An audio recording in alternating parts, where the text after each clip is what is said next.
రుజు తక్కువ ఉండే నాటు వెరైటీ నేరేడు పళ్ళు పూర్వం రోజుల నుంచి ఉన్నవి. ప్రకృతి ప్రసాదించింది అది.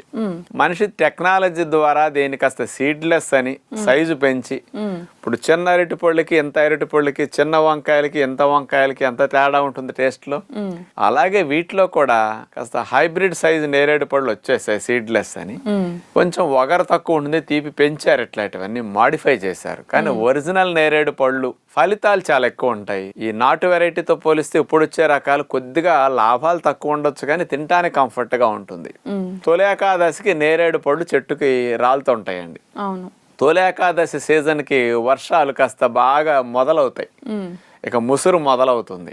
ఈ ముసుర్లు వర్షాలు ఎక్కువ ఉన్నప్పుడు నీరంతా ఎక్కువైపోయి వాటర్ ఇన్ఫెక్షన్స్ ఎక్కువ వస్తుంటాయి.